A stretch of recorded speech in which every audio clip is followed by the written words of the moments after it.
What's up guys, welcome to the video, and today I'm gonna take you through my entire push routine. So this is what you're seeing on the screen right now is my second push workout of the week.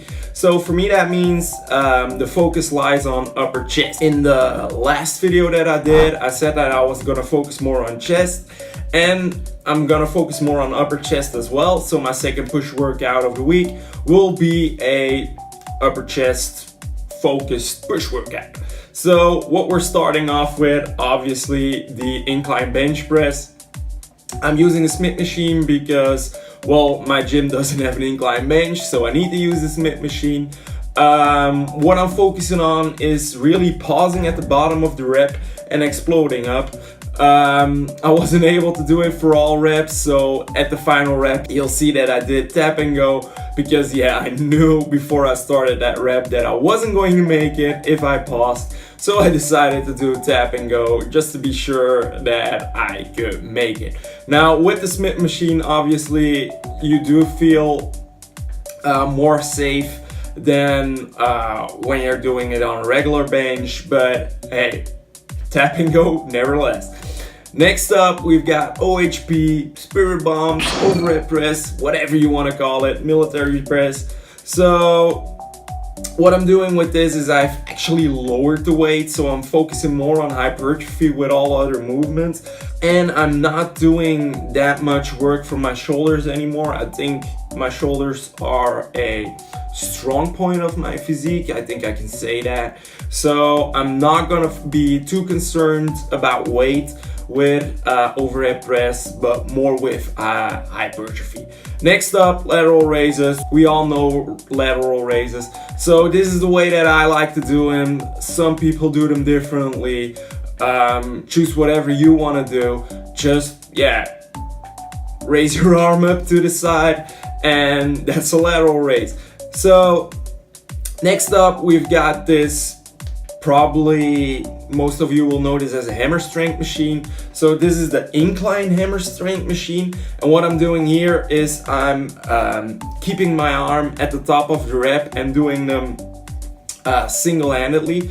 So what that does, it puts more strain on your chest because you're holding at the top of the rep, and I like to do a unilateral movement in pretty much every workout, so this is my unilateral movement for upper chest. Next up, incline flies, so a pretty standard movement as well. So what I'm doing here is, again, I'm really focusing on stretching at the bottom, so holding for a second, 1 Mississippi, and then exploding up. So not too concerned about weight with these, more about the contraction, and that's what's important when you're training for your physique. When you're training for strength, obviously the numbers will matter. When you're training to get a nice body, it's the contraction and the mind-muscle connection that matters. So try to build that, try to get that mind-muscle connection because it's really important.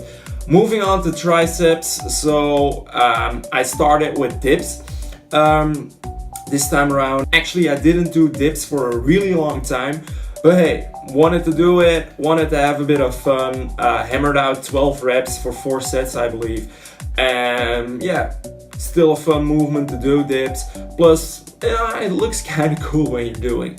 Next up, we've got a giant set, tricep, whatever you want to call it, so 3 exercises.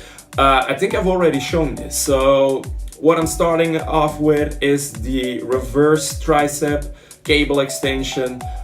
Move on to overhead tricep cable extension, and then I do hanging lateral raises. So a second movement for the lateral head of the delt, and that's probably why my lateral heads of my deltoids are pretty developed. From the get-go, when I trained shoulders, because I used to do a bro split way back when I started, so I always did 2 or even 3 movements for my lateral head, because that's what gives you taper. So the lateral head of your deltoid is the widest point of your body, so if you want to V-taper, you need to build those lateral heads. And that's pretty much it for this workout. So if you want to try this workout, I'll write down all the exercises in the description. I'll put the sets and reps so you can take a look over there. There will also be links to my other social media. I've just published a Facebook page, so you can like me on there as well.